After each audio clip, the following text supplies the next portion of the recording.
What's up, shit? Tim Moose here. Usually, almost every year there will always be a film that I'll either be interested in or not interested in, but they'll actually come out and completely surprise me. Of how good they of pretty much surprised of how good they are, how much I really enjoyed it. So here are my official like top 10 movies that came out this year that actually surprised me of how much I actually enjoyed them. All right. Number 10 is Tyler Perry's Straw. Now, you know what? I actually don't mind Tyler Perry. I do quite like his Medea films, and some of his non-Medea stuff is okay. But some of his like non-Medea stuff hasn't been the best. Like that Mia Culpa he did with Kelly Rowland and all. So I didn't have too much high hopes for this one. I would say I think this is actually Tyler Perry's best non-Medea movie he's done in quite some time. It's actually really good. I mean, of course, it was nice to see Sinbad back on screen. If you guys don't know what it is, it's where like a bad day pushes like a hard single mother to a breaking point, and of course, she has a pretty much a holding a bank hostage really. And it's a really decent film. Taraji B Henson, I think, gives one of her best performances in recent years. Sherry Shepherd's great in this. Sinbad, Glenn Durman. I mean, you got some good cast members in this one. Tyler Perry, I think, did a great job with this film. If you guys haven't seen it, give it a go. It's a really good one. All right, I guess you could say it's sort of like Tyler, like if Tyler Perry made a remake of Falling Down with Michael Douglas, this is what we got. Definitely had a little bit of like that Falling Down, John Q type vibe. Anyway, now coming in at number 9 is The Senior.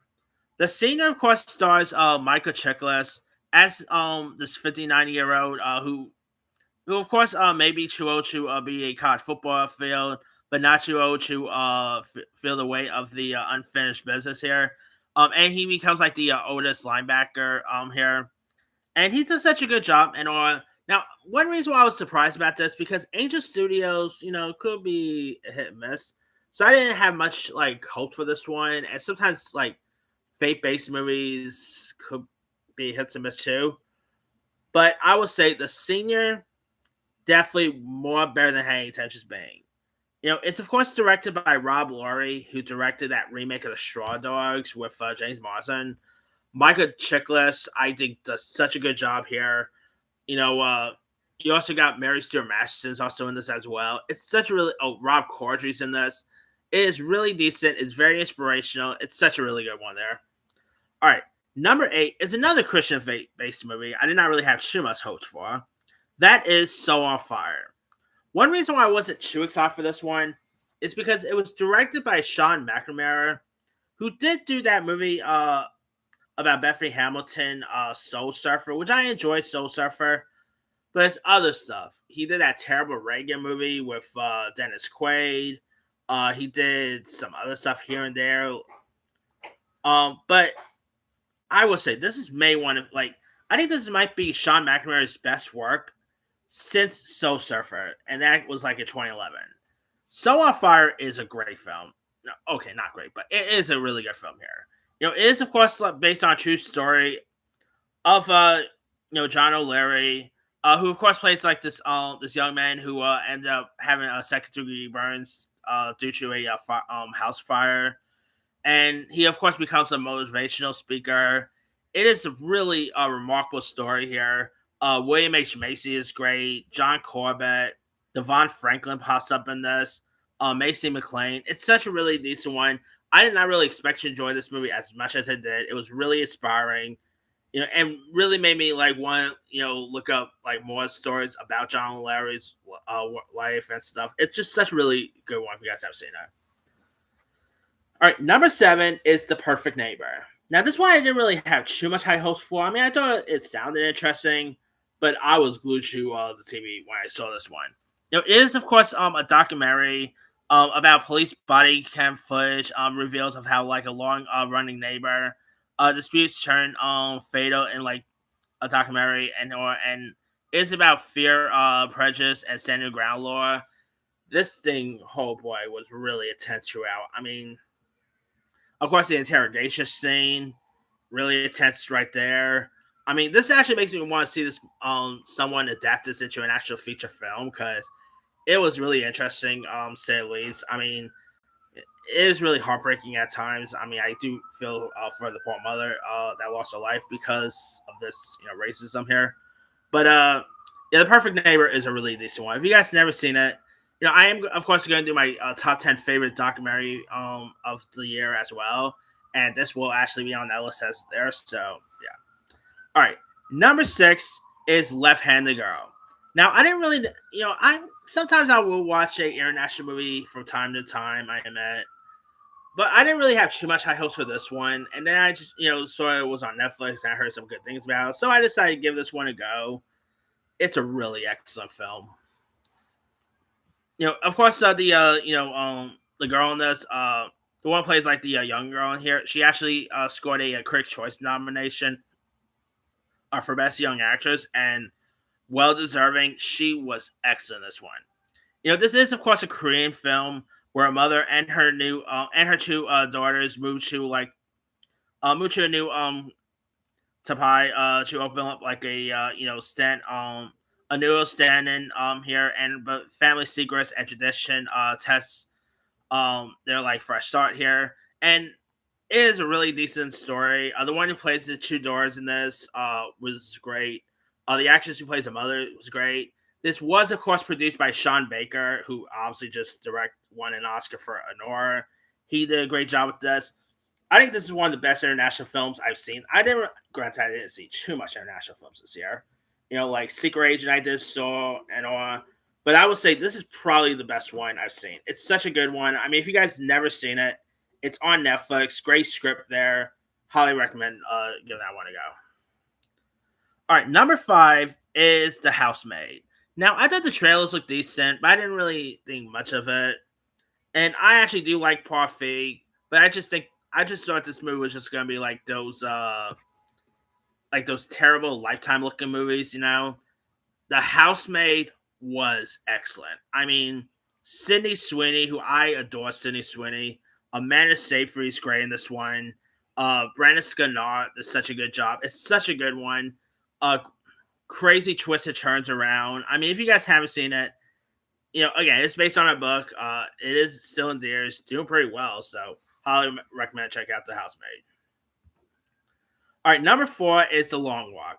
Another film I actually thought looked decent, but I didn't really expect to enjoy this as much because I mean Francis Lawrence's last couple of stuff, like he did that terrible Jason Momoa fantasy movie Slumber Land.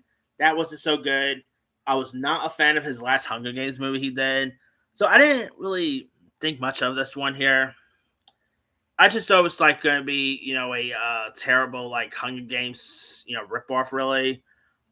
Granted, I should say ripoff because this book was actually out before the Hunger Games. But to be honest, because of the movie, I just thought they were just trying to capitalize on that type of stuff.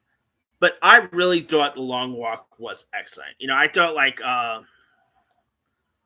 of course what Francis Lawrence did with this was great. Hold on, accidentally lost my list there. But yeah, of course, Cooper Hoffman was great. David Johnson was terrific. It's such a good one. Fun kills to it as well. More gore than I expected. Like when they announced that this was going to be rated R, I'm like, how that does not look rated R. But now after seeing the movie, I can see why they gave it R rated. I don't think it would have worked if it was PG-13. Probably would have been terrible if it was PG-13 to be honest. But yeah, The Long Walk was a good one. I mean, the chemistry between Cooper Hoffman and David Johnson. They are doing another film together called The Chaperones, which hopefully that is coming sometime next year. Those two just play off each other well. I cannot wait to see them reunite again. And The Long Walk, Mark Hamill is great in this as well. It's such a good one. Number 3 is Novocaine. Novocaine was a good one. Of course, the action was great. I mean, I thought the trailers looked decent, but I didn't really expect to enjoy this movie as much as I did. It's fun, entertaining. The humor is terrific. Jack Quaid, who is actually in this list again, by the way, did such a good job. It's such a really fun one. Jacob Batalon's great. Amber Midthunder's terrific. It's such a fun one if you guys haven't seen it. Very original. I mean, it's well worth watching. Number 2, speaking of Jack Quaid, Companion.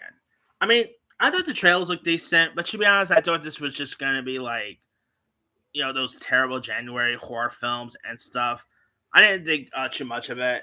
And I would say Companion is a really good one. I mean, definitely, Sophie Thatcher was terrific. Jack Quaid, great year for him. I mean, he did a great job with this one. Of course, obviously Sophie Thatcher's great. I mean, it's such a really decent, decent sci-fi horror film. Had some fun humor to it. I mean, much better than Hanging Intentions being here. And my number one most surprised film of the year is K-pop Demon Hunters. I mean, I thought it looked decent and stuff. I did not really expect to enjoy this movie as much as it did. The music, by the way, from like Golden to Soda Pop, it's just I just love the music here. I love the cast of the characters and I actually quite like their outfits, to be honest. Yeah, I mean, and I'm not really much of a huge K-pop music guy, I admit, but this movie actually made me sort of want to listen to more K-pop music. I'm not gonna lie, I am starting to listen to more Blackpink nowadays. BTS is okay, but yeah, K-pop Demon Hunters is awesome and it's fun, entertaining. I love the animation. Definitely makes me excited for the sequel when that comes out. So yeah, K-pop is Demon Hunter just rocks. All right, that's pretty much it there. Here is my quick rundown. Number 10, Straw. 9, The Senior. 8, So on Fire. 7, The Perfect Neighbor. 6, Left-Handed Girl. 5, The Housemaid. 4, The Long Walk. 3, Novocaine. 2, Companion. And number 1 is K-pop Demon Hunters. Now, a couple of honorable mentions. Probably Now You See Me, Now You Don't, which I didn't really expect much out of it, but I still actually had a fun time with it. Pagoda, probably a little bit of a surprise. Didn't expect to enjoy that as much as I did. Just checked out Anaconda, more better than Hanging Intentions being there. I actually quite enjoyed The Secret Agent a lot. That was actually pretty decent. I mean, Predator Badlands and Killer Killers more better than they have any intentions being. I mean, some really good, decent ones I could have included. But let me let you guys. What are some films that came out this year that actually surprised you of how good they were? Drop comments below. Don't forget to like, subscribe, hit that bell for notification. This is Timmy Sawyer.